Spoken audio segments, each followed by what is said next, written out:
How's everything? Good. Yes, spring's coming. Yeah. Or it's here.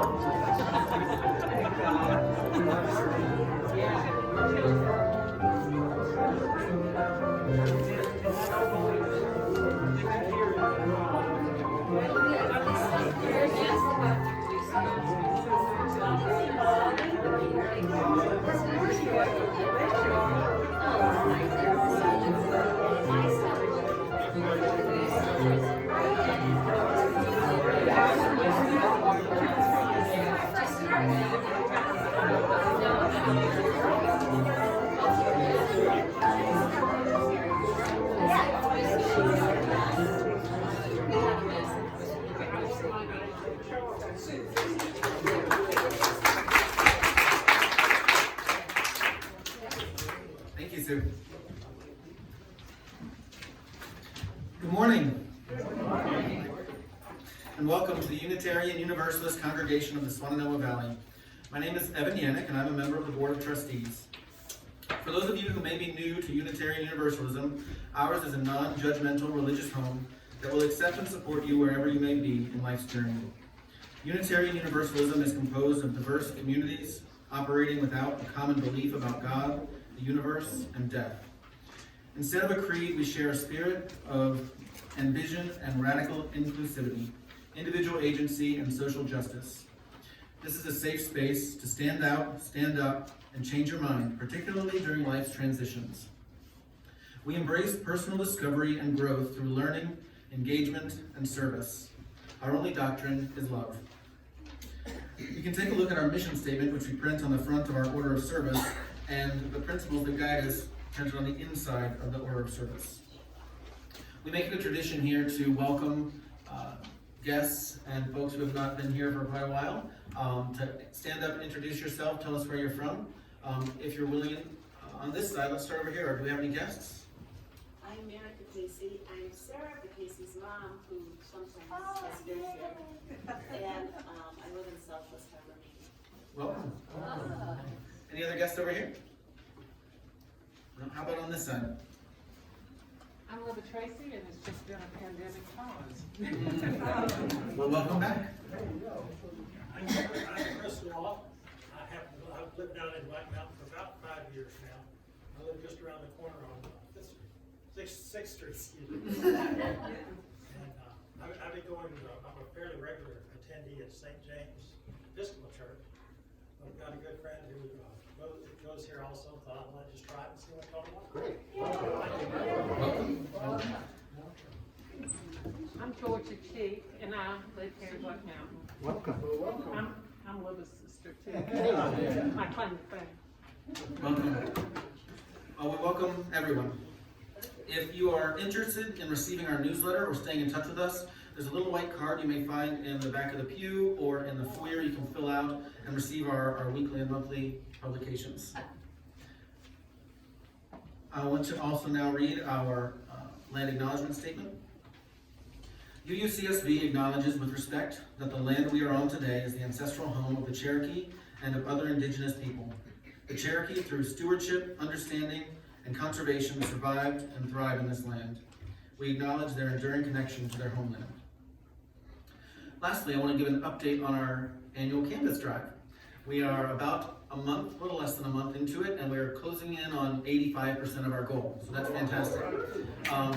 The stewardship committee met this week, and we found about 20 or so people that are still straggling behind. So hopefully you're receiving some phone calls or email communications to make a pledge, and we know that everyone who can will do so. We really, really appreciate it. Did you get yours in last week? I got mine in last week. Yes. Thank you, Larry. And now let our service begin.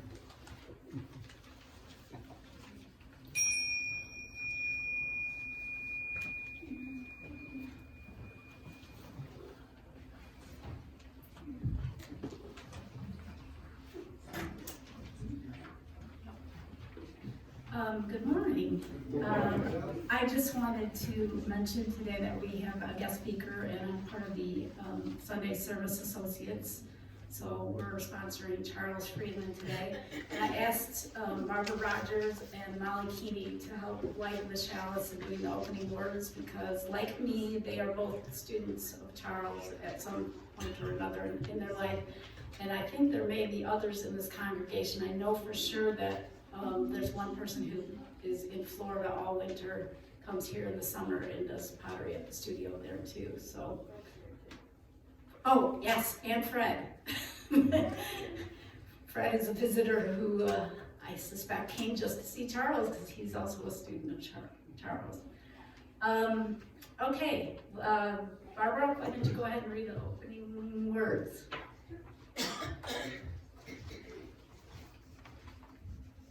The words Charles chose for today are from Centering the Art of Pottery, Poetry, and the Person by M.C. Richards, who taught at Black Mountain College. I learned through my hands and my eyes and my skin what I could never learn through my brain. I develop a sense of life, of the world of earth, air, fire, and water, and wood to add the fifth element according to Oriental alchemy, which could be developed in no other way. And if it is life I am fostering, I must maintain a kind of dialogue with the clay, listening, serving, interpreting, as well as mastering.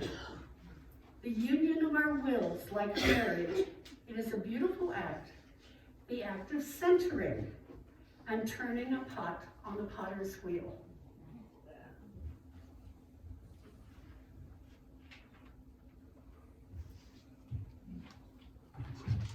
I guess, Molly, you did that quick, didn't you? I didn't even notice you do it. Okay, if you would all rise as you are willing and able, and we'll have our first hymn, number 124, Be That Guide.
Now's the time in our service that we welcome people to come up and share a joy or a concern. And Molly, can you light a candle for each of them? So anybody who has a joy or a concern, come on up.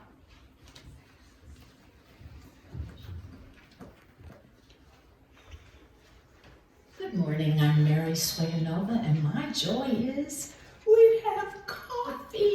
I hope you will stay after the service, enjoy a cup of coffee, get to know the people that we haven't seen in so long. It's been such a long time. I had to dust the coffee pots before I could fill them. The other thing is such a joy for me. I have a 20-year-old jade tree, and it got so huge I had to prune it. I hate to prune, it's like, but it was over like old people get. It was bending over and gnarly.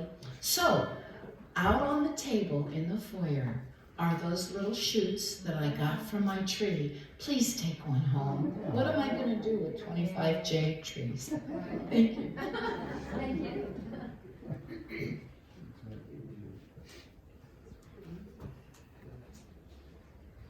Hi, I'm Larry. I have 2 joys and 2 sorrows. My first joy is seeing that wonderful apron that Mary has on. That is so cool. And that there's coffee. My first sorrow is I was going to bring a pound cake today. And then I thought, well, we don't have coffee hour yet, so I didn't bring it. I know you're going to make me run home and get it, right? And my second sorrow is that Marty isn't here today, but my second joy is that she's in Durham with her son and their family, and they're having a wonderful weekend, so that's all good. And she says hi to everybody.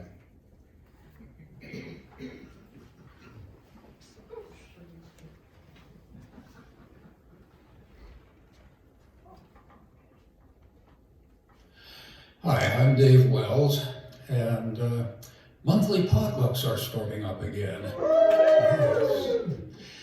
They're going to be on the 4th Sunday of each month now, and the first one will be 2 weeks from today. Alice and I regard that as both a joy and a concern, but certainly not a sorrow.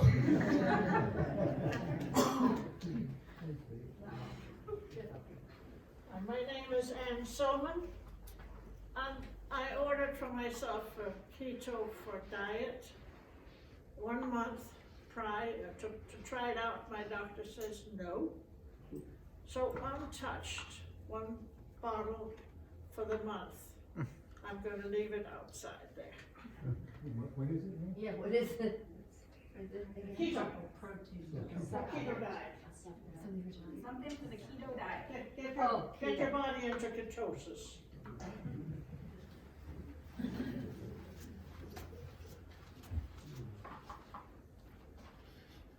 As many of you know, my name is Jim, first of all. As many of you know, we have been fostering our second infant. His name was Lucas. It is now Jace. The new family that is adopting him permanently has decided to change his name to Jace, J-A-C-E. He's with that family right now, and this afternoon I get him back for our final 3 days this week, and on Wednesday evening we give them permanently to the new family, where he has a 6-year-old sister and a 2-year-old brother. So it's both a joy for him to find his permanent family, and it's a bit of a sorrow for us in this departure. But the good news is we get to be honorary grandparents, so we'll get to see him regularly. Hi, I'm Molly Keeney, and this really doesn't have anything to do with church, although prayers were said. Carolina won last night. And our granddaughter is a freshman there, so she's having a great time, and we're happy.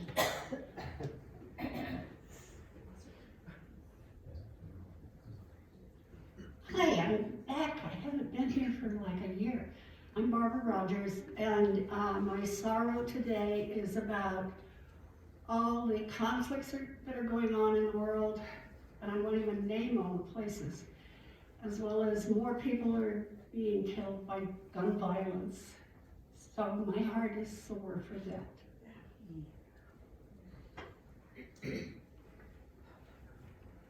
Anybody else? Okay, it's time now that we're gonna do a responsive reading, and I made a mistake when I gave this to Michael to print up. It's actually number 441, not number 602, and it's called To Worship, and we'll read it responsively. What was the number? 441. Are you sure? I'm sure now. I started reading it this morning. I was going 602. This is what we read last week. Not what we're supposed to read for this week. Okay. To worship. To worship is to stand in awe under a heaven of stars, before a flower, a leaf in sunlight, or a grain of sand. To worship is to be silent, receptive, before a tree stirred with the wind, or the passing shadow of a cloud. To worship is to work with dedication and with skill. It is to pause from work and listen to a strain of music. To worship is to sing with the singing beauty of the earth. It is to listen to the storm, to the still small voice within. Worship is a loneliness seeking communion. It is a thirsty land crying out for rain. Worship is kindred fire within our hearts. It moves for deeds of kindness and for acts of love. Worship is the mystery within us, reaching out to the mystery beyond. It is like articulate silence yearning to speak. It is the window of the moment open to the sky of the eternal. Worship, oh, that's it, I'm sorry. I lost there a minute. Okay, I forgot to say earlier, and I just want to add that thank you to everybody who shared a joy or a concern, and for those of you who did not feel moved to come up and announce it publicly, we still keep you in our hearts. Okay, today we're having a speaker who's talking about art and how art can help us explore our spirituality. And instead of reading a traditional meditation, I decided to share today a poem that I wrote over 30 years ago. And it was something that really helped me kind of explore my grandmother's spirituality, and that really had an effect on me. This was written in probably 1986 or 7, and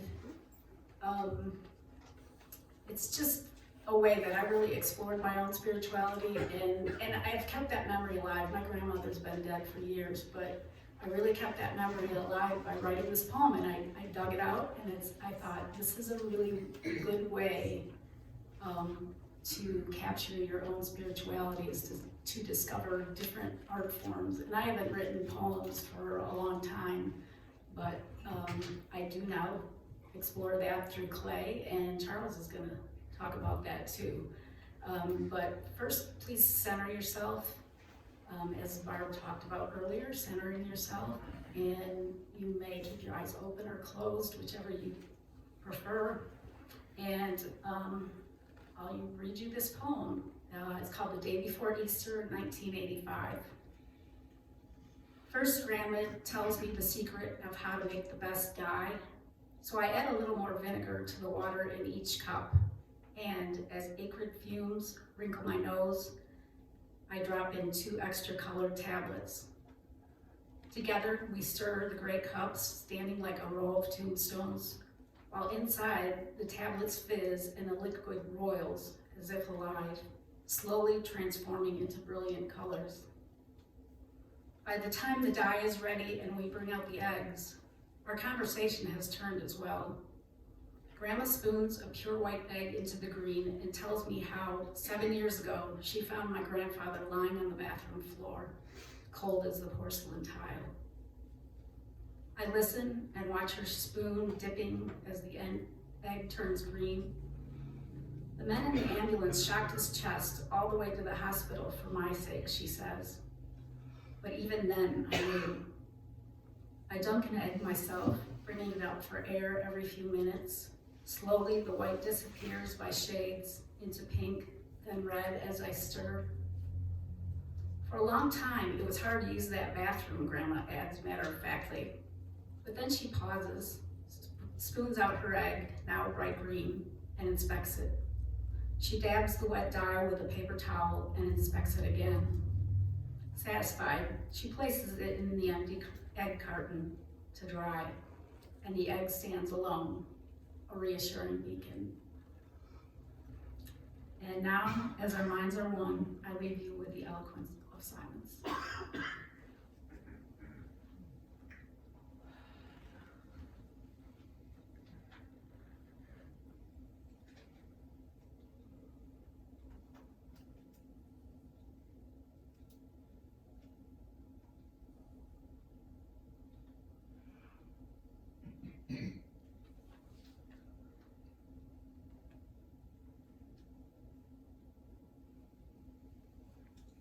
Now is that time in the service that Michael always says that thing about how I can't do everything, but I can do what I can do, basically. And I can't remember exactly. Does anybody want to say that?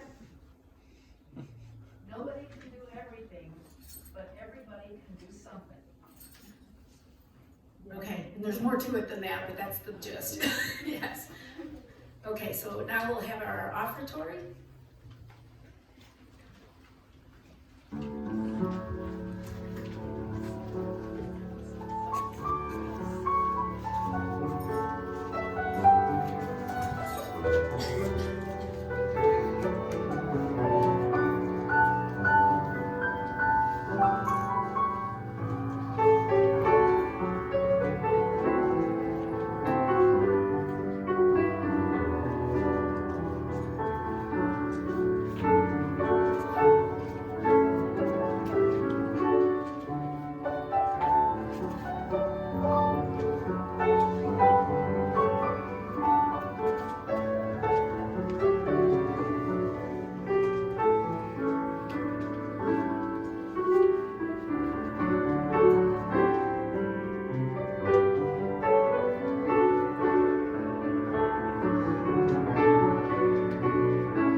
Generosity and show Sue some love.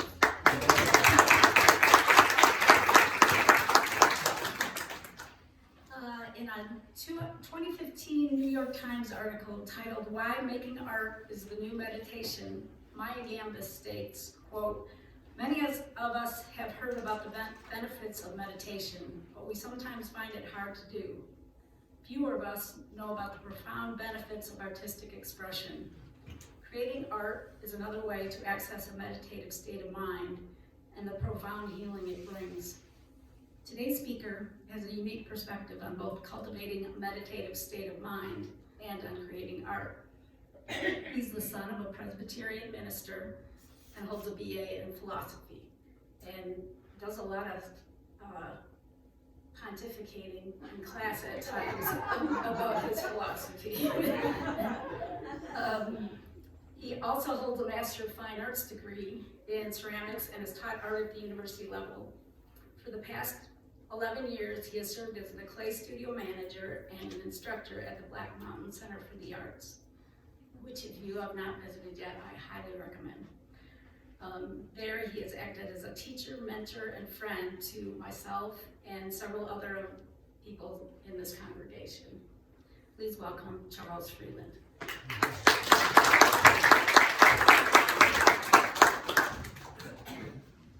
Thank you. I'm happy to be here. This is something that I know. I've seen more epiphanies in making and doing than in speaking, thinking, or studying. I use the word epiphany to mean a moment in which we are one with grace, a fleeting momentary spiritual contact with an intentional universe that inserts itself into the making process of art and craft. This is why I choose intercession over intersection, because if it were intersection, we could follow a roadmap, a straight line, as it were, to meet it, and then live in a constant state of grace. We wouldn't have saints and prophets if we could all do it. But if this were the case, again, humans wouldn't spend so much time in search of it. There are different ways that we've searched for this throughout history. In the Middle Ages, asceticism, not eating or drinking so that we have visions of God. Believe me, if you quit eating and drinking, you will see God. Meditation.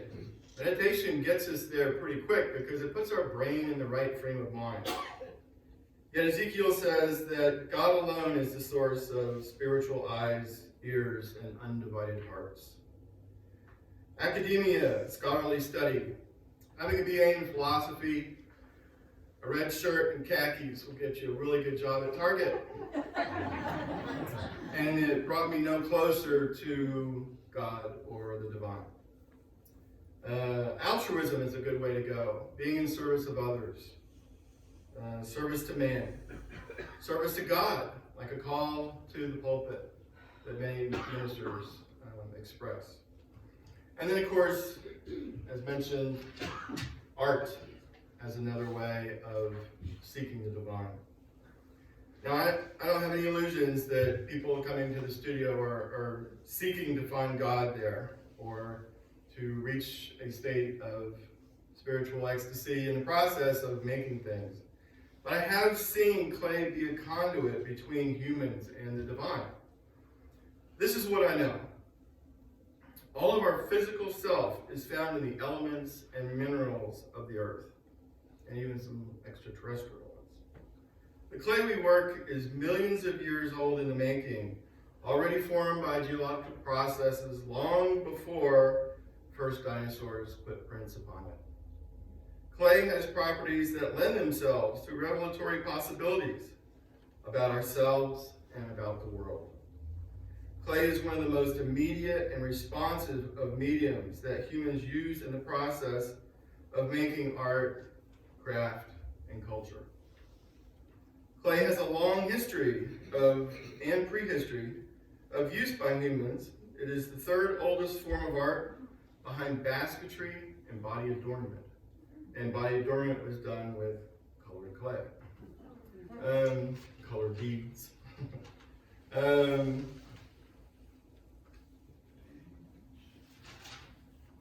So how then does this material become a spiritual conduit?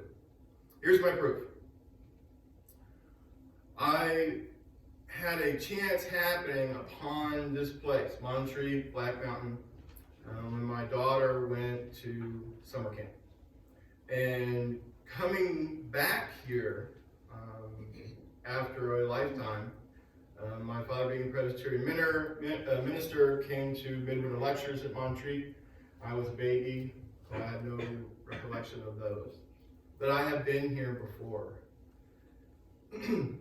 Finding Montreat was a healing experience in many ways for me.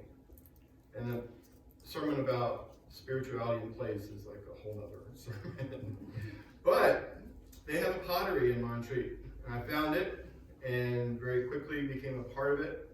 And then spent 10 years in service to the Sally Jones Pottery in Montreat. One of the things that I saw when I was there was regular summer visits by many people not a part of the conference, chaperones, parents, that would spend their time there while youth conference attendees went to the conference. It had originally started as a way for the wives of ministers to do things while the men were off doing what they did. A man would come every summer with his son who attended the youth conference, and he made things on a regular basis. He was familiar to all of us. And one summer he came, and one of the ways to work the clay, work the air out of the clay, is to wedge. That's a spiral kneading situation that takes the air bubbles and brings them to the surface and then out.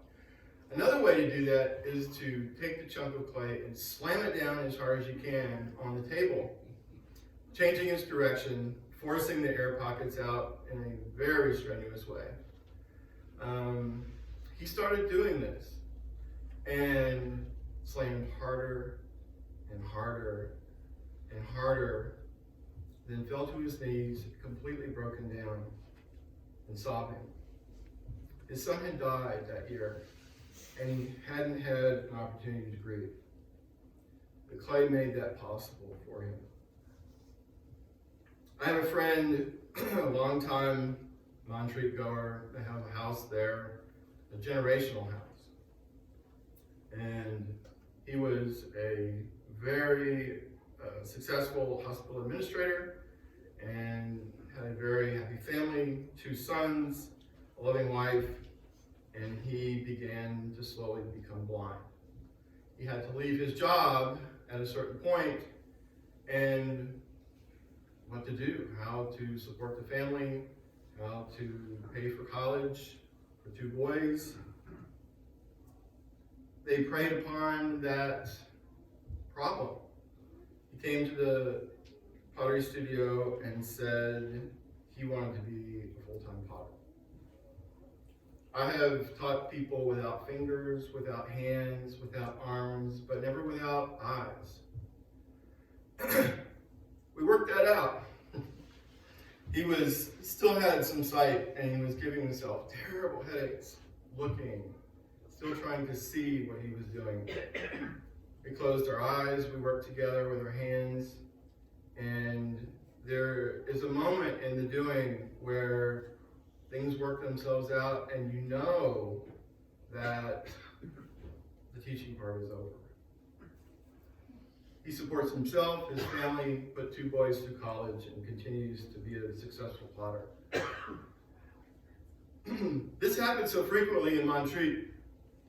Part of it being that everybody that goes there pretty much is a Christian, so they all have a spiritual aspect about them and are there for that reason. Montreat has exported clay ministries to Presbyterian churches throughout the South because they recognize that clay as a conduit can be a spiritual situation. Not necessarily the studio as a church, but as another way of seeking God and community.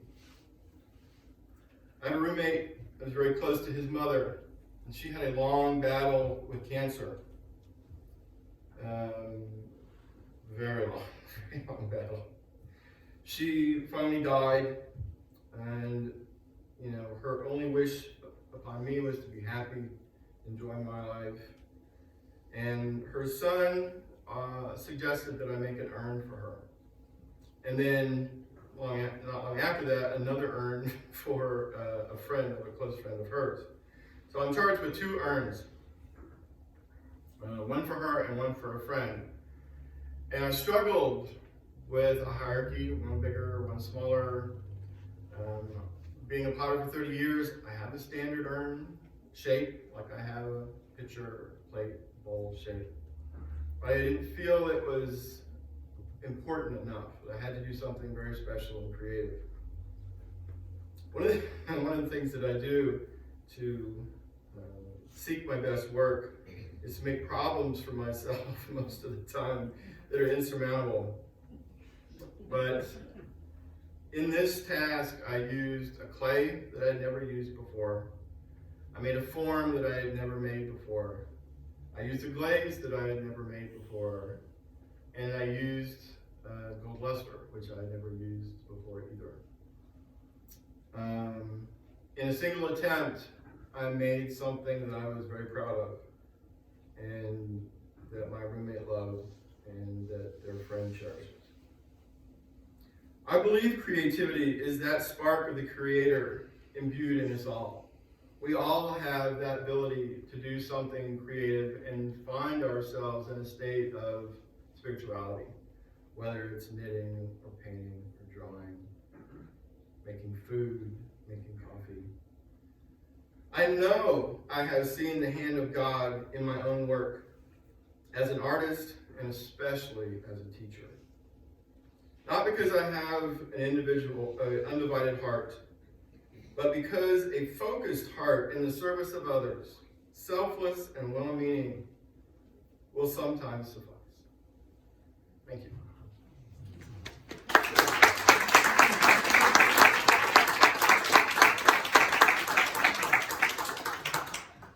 Thanks a lot, Charles. Okay, our closing hymn today will be number 131, Love Will Guide Us. I'm going to step away from the microphone so you can't hear me sing.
Our closing words today come from someone named J. Brent Bill in his book, Mind the Light, Learning to See with Spiritual Eyes. Quote, artists, painters, sculptors, musicians have long known that being attuned to the light, the ability to see deeply, connects us with the holy in a fresh and new way. Hope you all have a great sunny afternoon.